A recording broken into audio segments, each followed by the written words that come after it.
Que os nossos benfeitores amigos possam nos acolher, que nós consigamos olhar para nós mesmos, que a gente possa ter coragem para ver as nossas dores, os nossos sofrimentos, as nossas angústias, as nossas solidões e os nossos medos. Que consigamos ter a humildade de reconhecer que ainda somos falidos e não somos perfeitos. E que está tudo bem. E como nosso querido e amado Jesus disse, venha como estás. E que a gente possa entregar de coração e de alma, para que a gente consiga sair de onde estamos.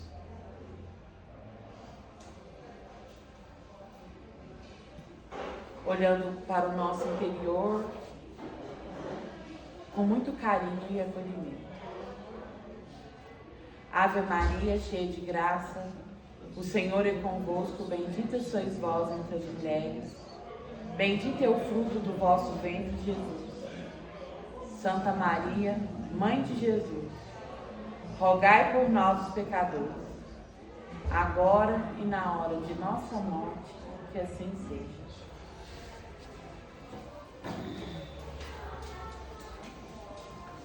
Nós vamos iniciar o estudo com a leitura do Evangelho, capítulo 19, a fé que transporta montanhas, itens 6 e 7. A fé religiosa, condição da fé inabalável. Do ponto de vista religioso, a fé consiste na crença em dogmas especiais que constituem as diferentes religiões. Todas elas têm seus artigos de fé. Sob esse aspecto, pode a fé ser raciocinada ou cega. Nada examinando, a fé cega aceita, sem verificação, assim o verdadeiro como o falso. E a cada passo se choca com a evidência e a razão. Levada ao excesso, produz o fanatismo. Assentando no erro, cedo ou tarde desmorona. Somente a fé que se baseia na verdade garante o futuro, porque nada tem a temer do progresso das luzes, dado que o que é verdadeiro na obscuridade também o é na luz meridiana. Cada religião pretende ter a posse exclusiva da verdade. Preconizar alguém a fé cega sob um ponto de crença é confessar-se impotente para demonstrar que está com a razão. Diz-se vulgarmente que a fé não se prescreve, donde resulta a alegar muita gente que não lhe cabe a culpa de não ter fé. Sem dúvida, a fé não se prescreve, nem, o que ainda é mais certo, se impõe. Não, ela se adquire, e ninguém há que esteja impedido de possuí-la, mesmo entre os mais refratários. Falamos das verdades espirituais básicas e não de tal ou qual crença particular. Não é a fé que compete procurá-los.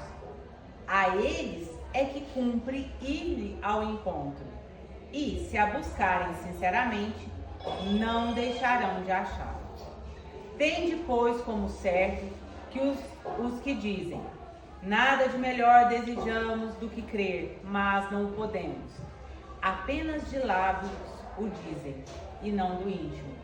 Porquanto, ao dizer isso, tapam os ouvidos.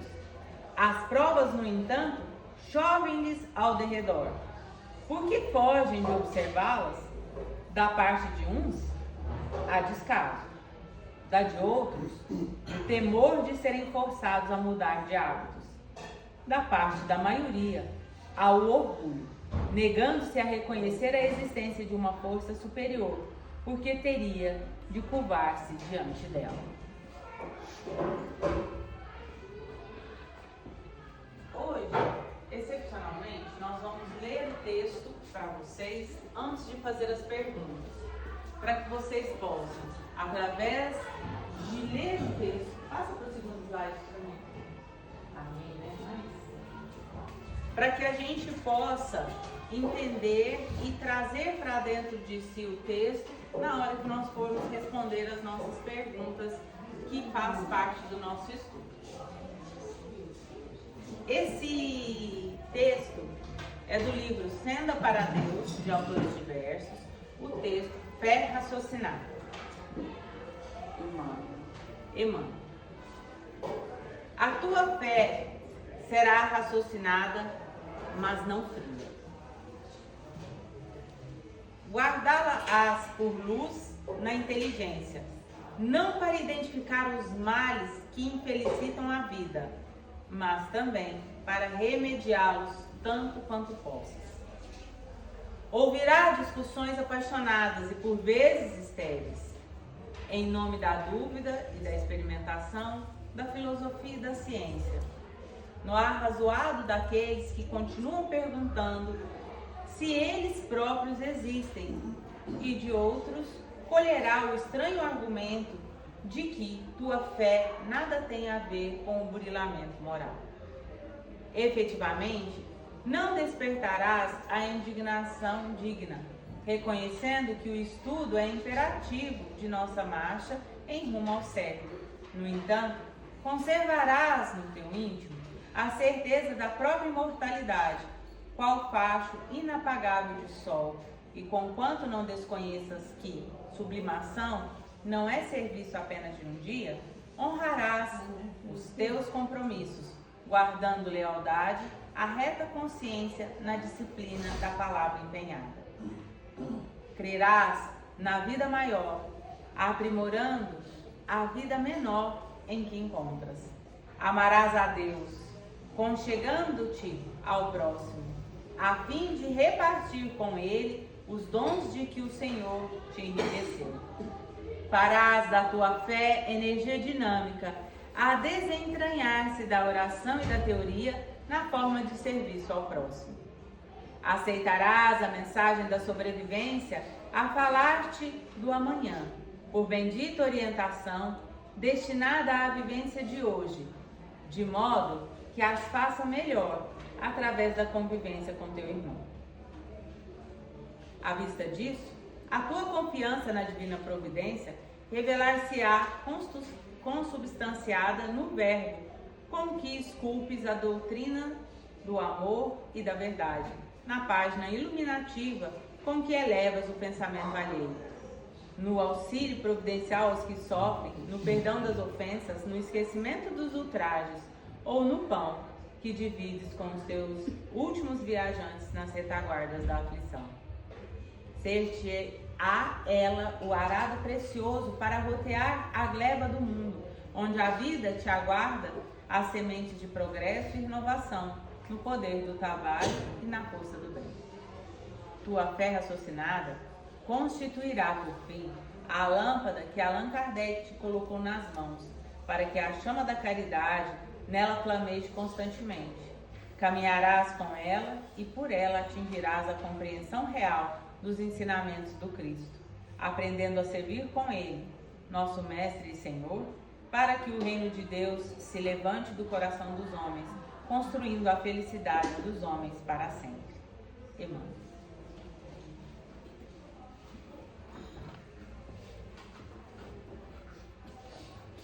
Antes da gente começar o estudo, gostaria de esclarecer a palavra abandono que a gente usa aqui, que algumas pessoas têm dificuldade de interpretar esse abandono, tá? Esse abandono não é o abandono do pai, da mãe, é o abandono de nós mesmos. Esse livro aqui, ó, Amorosidade, a gente vai estudar o capítulo 13 hoje. Ele fala a cura da ferida do abandono. É porque já tem muitos séculos que a gente vem se abandonando. São as feridas que nós mesmos provocamos em nós. né? E a maior raiz disso é o orgulho e o egoísmo. Então, nós precisamos ter fé em nós mesmos, para a gente ter coragem da gente se olhar e ver qual parte minha está mais abandonada, está mais adoecida. Tem uma parte aqui que fala o seguinte, ó. São 4 as principais dores da alma provocadas pelo autoabandono: a carência, o medo, a solidão e a rejeição. Verdadeiras cadeias emocionais resultantes do egoísmo frenético e milenar. A gente vem fazendo isso com a gente há muito tempo. A carência é a falta de si mesmo, a saudade de ser quem não foi criado para ser. É a origem da mágoa com a vida. Quando a gente, em todas as nossas reencarnações, a gente tem um planejamento reencarnatório.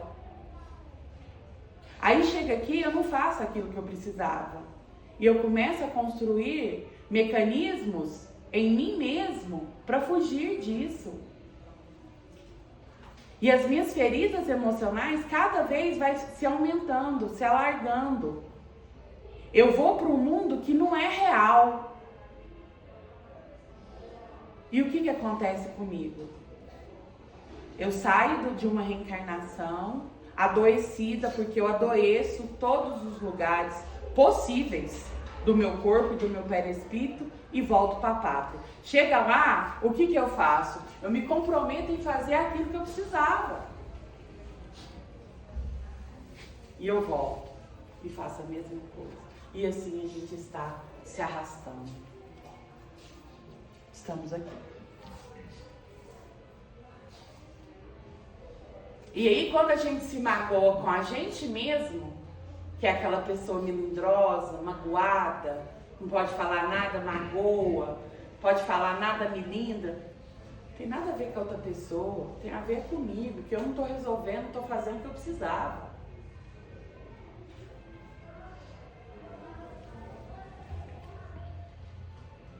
O medo surge em função da falta de autoconhecimento.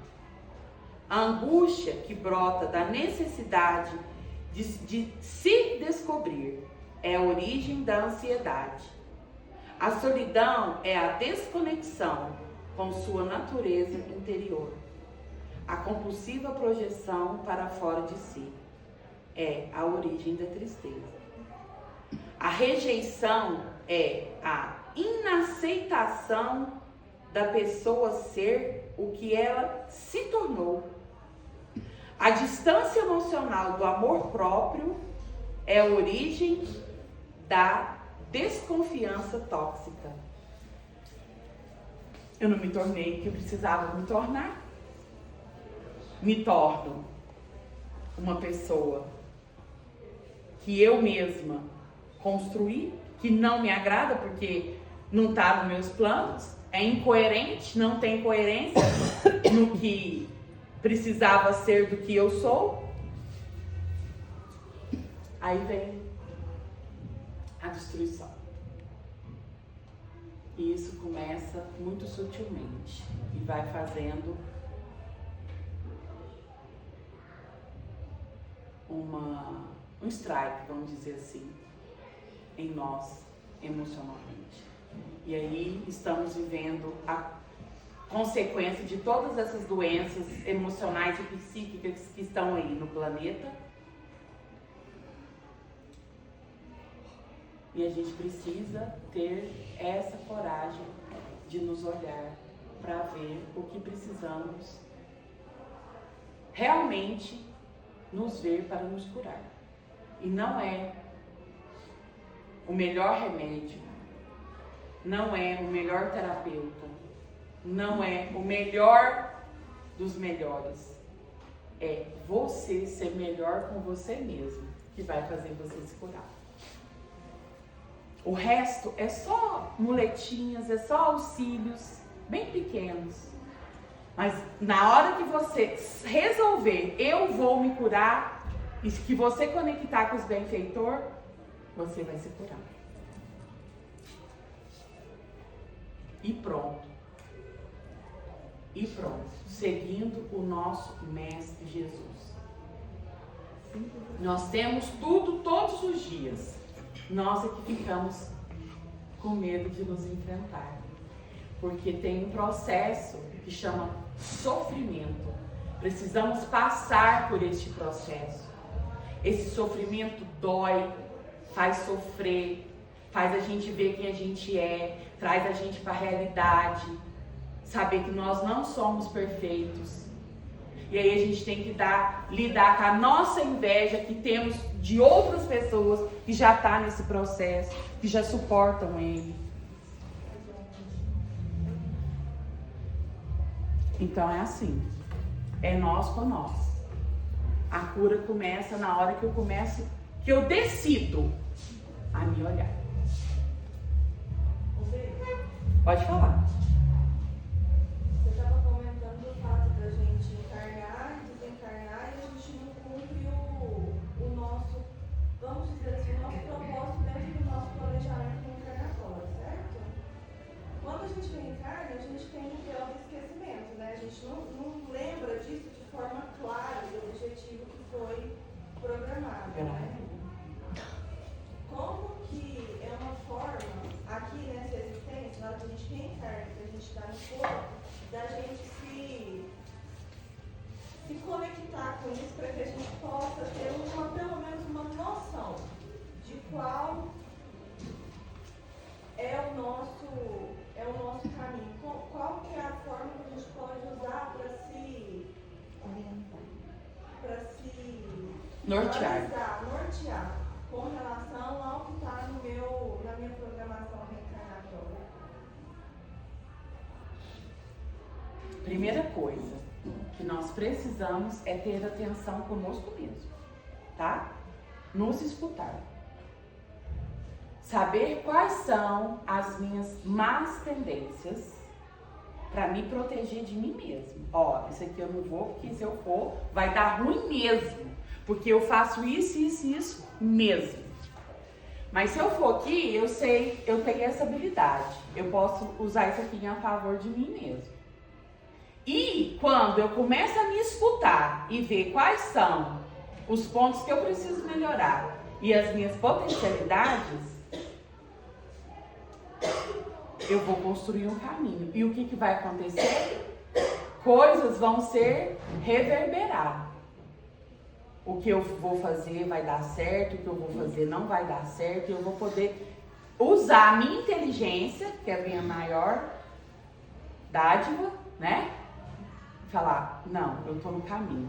Porque o próprio Deus, dentro da sua inteligência, quando você faz essa reflexão, essa meditação diária, vai falar assim para você, ó, vai por aí tá certo.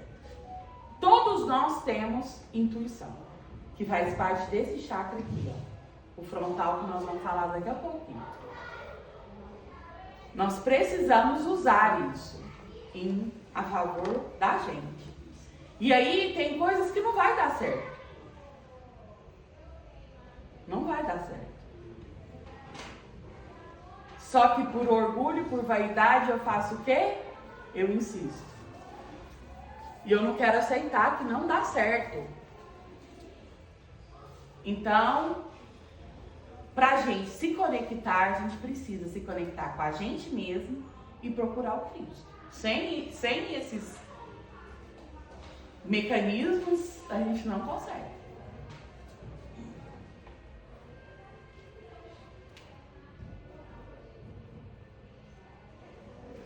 Mágoa, ansiedade, tristeza e desconfiança, quem não padece dessas dores emocionais na escola terrena, são dores do autoabandono. São efeitos do longo tempo sem olhar para as necessidades pessoais, sem coragem de assumir sua fragilidade, seus limites e suas necessidades de amparo. A gente assumir para a gente mesmo que somos fracos, que somos limitados, que precisamos dos outros, é difícil, gente. E todas essas doenças aí vêm da nossa inaceitação mesmo, de que eu sou fraca, que eu preciso de ajuda, que eu preciso do outro, porque o outro tem ferramentas que eu não tenho e esse pode me ajudar. Seja ela emocional, física, material.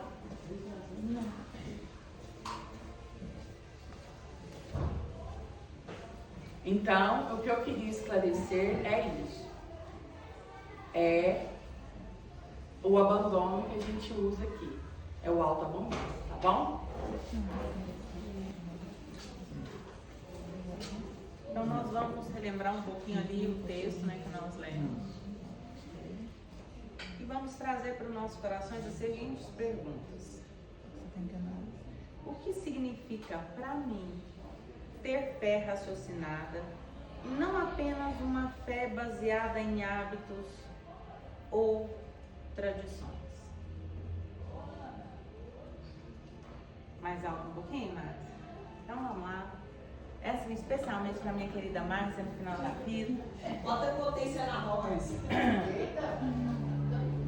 O que significa para mim ter uma fé raciocinada e não apenas uma fé baseada em hábitos ou tradições? Lembrando aqui que a fé raciocinada é aquela fé em que eu trabalho a razão com Cristo e não que eu uso simplesmente a minha racionalidade para ver. Eu uso amor, eu uso entendimento, eu uso amadurecimento. Minha fé me aproxima das pessoas ou me torna julgador? E aqui o aproximar não é aquela busca por um grupo comum de pensamento semelhante. É aproximar do Cristo, me aproximar das pessoas com Cristo. Então é uma aproximação de qualidade, de reconhecimento no outro como irmão. Ela está me trabalhando para aproximar do outro como irmão, ou ela me tornou uma julgadora mais capaz? Ou seja, agora eu não só reconheço, como eu ainda sei onde enquadrar o erro do outro. Não estou usando a religião para mim. Então, onde a minha fé está me colocando? 3. Como posso transformar a minha fé em serviço, acolhimento e caridade? Como posso transformar a minha fé? Ou seja, todo esse meu amor e aprendizado com Cristo, como que eu o transformo em serviço? Como eu o transformo em acolhimento? Eu lembro muito uma frase de Madre Teresa quando ela diz: mais abençoadas são as mãos que trabalham do que os lábios que oram. Porque, o que ela quis dizer com isso? Porque as mãos que trabalham, elas não deixaram de mover os lábios em oração, mas ela transformou a fé em movimento, em serviço ao próximo. Então, como que eu posso transformar a minha fé em serviço, acolhimento e caridade? Quarta questão. O que nesse momento da minha vida está impedindo a minha fé de se transformar em ação? Porque aqui atrás eu tenho como transformar em serviço, acolhimento e caridade. Agora eu estou perguntando o que nesse momento da minha vida está impedindo a minha fé de se transformar em ação. o quanto eu transformei ela apenas em um objeto de ornamento da minha vida. Assim como o meu título de filha, ou meu título profissional, ou meu título na sociedade, eu peguei aquele enfeite da religião e coloquei na prateleira da minha vida, ao invés de pegá-la, vesti-la e transformar em ação. O que está me impedindo nesse momento? E aí nós vamos sempre lembrando do texto do Emmanuel, como que ele trouxe para nós a fé raciocinada. Não aquela fé simplesmente que você raciocina com a sua parte racional, e sim aquela que você trabalha o seu ser, enquanto sentimento, enquanto entendimento, enquanto emoção.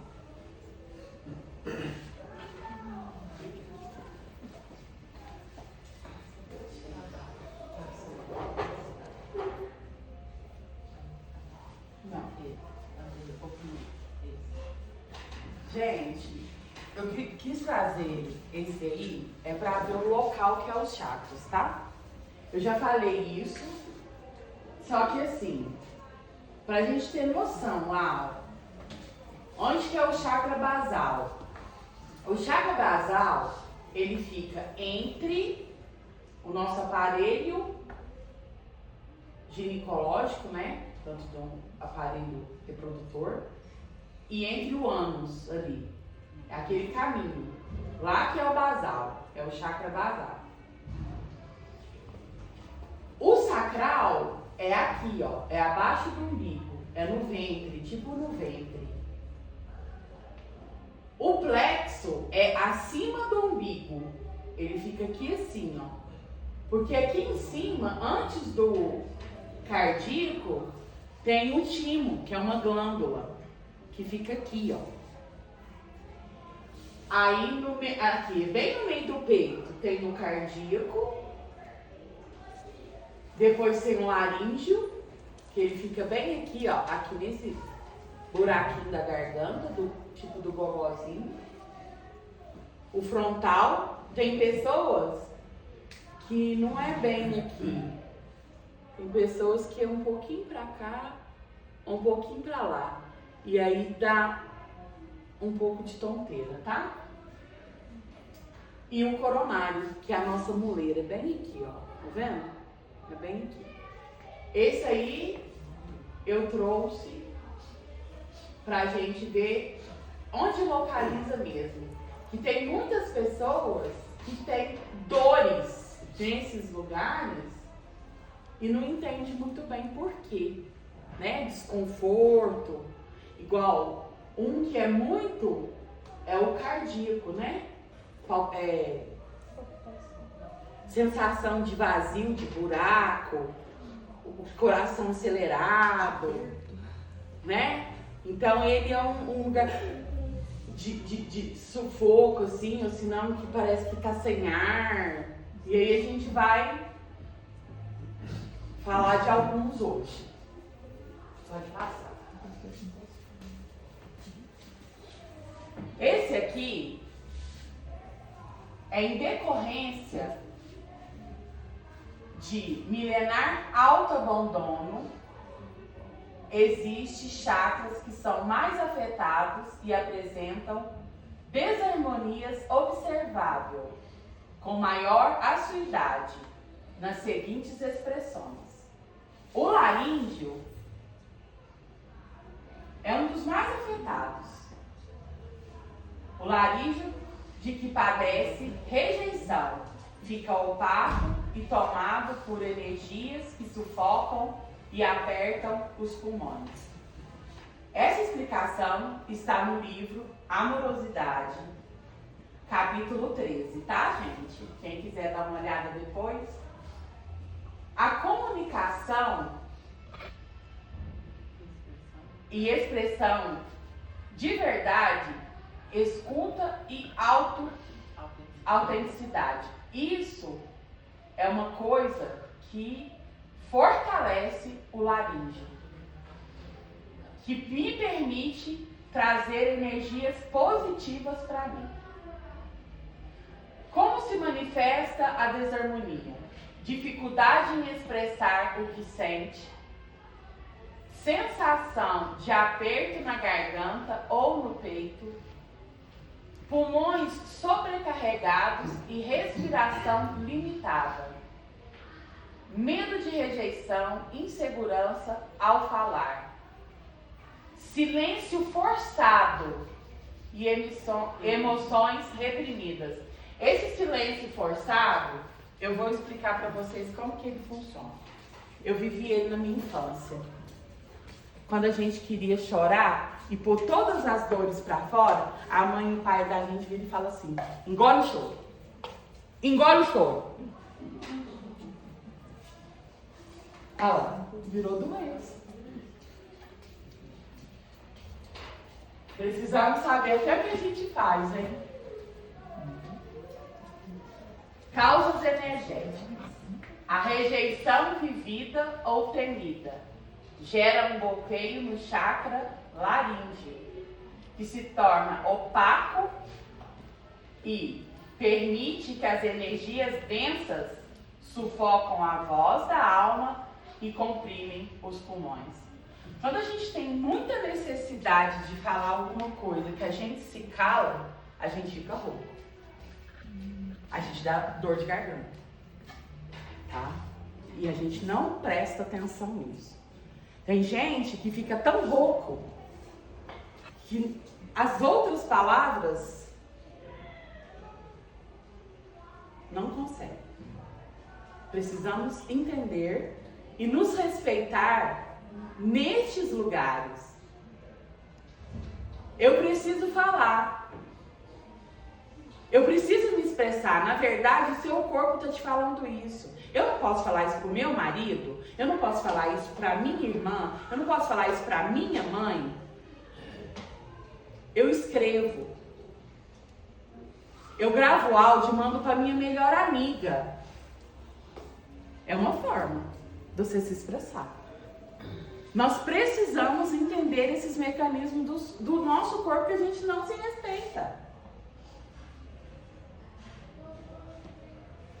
Porque a gente aprendeu a ser muito bonzinho, aprendeu a fazer as coisas para ser aceito, a se calar para não ser aceita. E quando a gente fala, a gente é grosso, sem educação. Porque uma palavra, depois de dita, ela pode destruir. Quando a gente fala ali, ó, comunicação, expressão, verdade, escuta e autenticidade. Será que, se eu voltar lá nas perguntas, onde eu estou me perguntando se a minha religião está me aproximando ou me tornando julgadora? Lembra?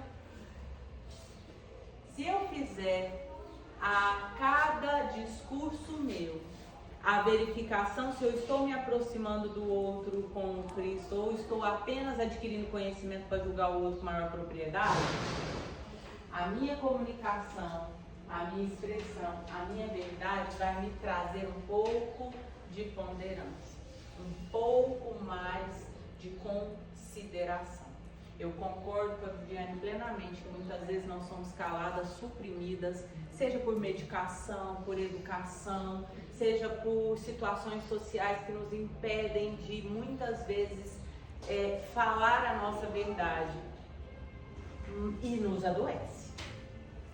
Porém, nós temos alguém com quem a gente pode colocar a nossa vida inteirinha, verbalmente, aos pés dele, o Cristo. Eu posso sentar e conversar com o Cristo sobre todas as minhas frustrações, porque o Cristo não está lá. O Cristo está aqui. E Ele me ouve sim. Senão eu acho que Ele já tinha mandado calar a boca de tanto que eu converso com Ele. Se eu estou dirigindo, eu estou conversando com Ele. Se eu estou tomando banho, eu estou conversando com Ele. Ele já teria me mandado calar a boca porque cansou. Então Ele escuta, Ele acolhe, Ele ama. Muitas vezes o que eu vou falar para uma de vocês pode magoar e trazer consequências que eu sequer posso imaginar. Será que é tão indispensável assim a minha palavra? Ela é tão verdadeira, astrológica, que precisa ser dita? Será que isso eu não posso conversar com Cristo, entregar na mão dele e entender que muitas vezes eu posso até ter lugar de fala, mas o outro ainda não tem lugar de escuta? Se eu chegar para uma criança de 2 anos que está tentando pegar numa panela quente, vai adiantar eu explicar termodinâmica para ele? Não vai. Eu vou ter que dizer apenas, está quente, você vai se machucar, dói. Não é assim? E buscar uma experiência de dor dele. Olha, lembra quando você caiu e machucou o joelho? Vai doer, só que na sua mãozinha, vai ficar vermelho. Nós adequamos a nossa fala para o ouvido que nos escuta. Só que quando a gente vai caminhando para uma pessoa mais adulta, a gente quer falar da termodinâmica dos sentimentos que ela não possui. Só que será que ela está preparada para isso?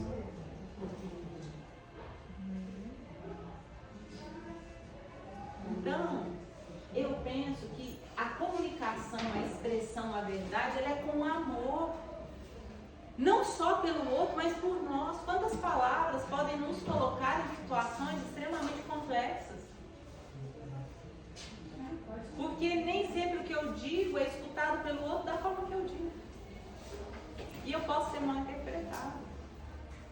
E eu não estou dizendo com isso que a gente tenha que vedar a nossa expressão, mas temos que agir com amor por nós e pelo outro, para que realmente o nosso chakra laríngeo ele possa se expressar corretamente, ele possa ter a função que ele tem. E olha quantas coisas para harmonizar.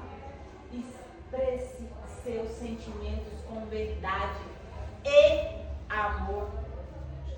Lembra quando a gente faz as qualidades de Deus?